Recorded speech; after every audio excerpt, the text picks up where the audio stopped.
L ನೀನೋ ಆರಂಭವಾದ ಪರಿಣಾಮದಿಂದ ರಾಜ್ಯದಲ್ಲಿ ಜೂನ್ ತಿಂಗಳಿನಿಂದ ಸೆಪ್ಟೆಂಬರ್ ತನಕ ಭಾರೀ ಮಳೆಯ ಕೊರತೆ ಉಂಟಾಗಬಹುದು ಎನ್ನುವ ವರದಿಗಳಾಗಿವೆ. ಇದರ ಬೆನ್ನಲ್ಲೇ ಕರ್ನಾಟಕದ ಹವಾಮಾನದಲ್ಲಿ ದಿಢೀರ್ ಬದಲಾವಣೆಯಾಗಿದ್ದು, ದೀರ್ಘಕಾಲದ ಒಣ ಹವೆಯ ನಂತರ ರಾಜ್ಯಾದ್ಯಂತ ಮಳೆರಾಯನ ಆಗಮನಕ್ಕೆ ವೇದಿಕೆ ಸಿದ್ಧವಾಗಿದೆ.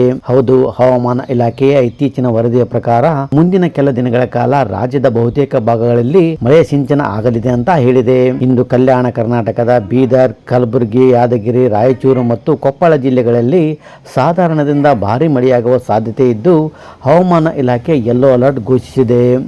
ಗುಡುಗು ಬಿರುಗಾಳಿಯೊಂದಿಗೆ ಈ ಭಾಗದಲ್ಲಿ ಮಳೆ ಸುರಿಯಲಿದ್ದು, ಸಾರ್ವಜನಿಕರು ಸುರಕ್ಷಿತ ಸ್ಥಳಗಳಲ್ಲಿ ಆಶ್ರಯ ಪಡೆಯುವುದು ಒಳಿತು ಅಂತ ಮಾಹಿತಿಯನ್ನು ನೀಡಿದೆ.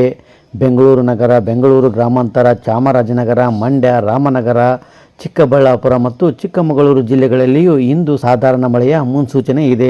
ಅಷ್ಟೇ ಅಲ್ಲದೆ ರಾಜ್ಯದಲ್ಲಿ ಮಳೆಯ ತೀವ್ರತೆ ಮುಂದಿನ ದಿನಗಳಲ್ಲಿ ಮತ್ತಷ್ಟು ಹೆಚ್ಚಾಗಲಿದೆ. ಜೂನ್ 22 ಮತ್ತು 23ರಂದು ರಾಜ್ಯದ ಒಳನಾಡಿನ ಕೆಲ ಭಾಗಗಳಲ್ಲಿಯೂ ಮಳೆಯ ಆರ್ಭಟ ಜೋರಾಗಿರಲಿದೆ ಎಂದು ಹವಾಮಾನ ಇಲಾಖೆ ಹೇಳಿದೆ. ಆದರೆ ಹವಾಮಾನ ಇಲಾಖೆ ಹೇಳಿದಷ್ಟು ಮಳೆ ಬರದೇ ಇರುವುದು ರೈತರು ಮತ್ತು ಜನಸಾಮಾನ್ಯರು ಹವಾಮಾನ ತಜ್ಞರ ಹೇಳಿಕೆಯನ್ನು ಅನುಮಾನದಿಂದ ನೋಡುವ ಪರಿಸ್ಥಿತಿ ನಿರ್ಮಾಣವಾಗಿದೆ.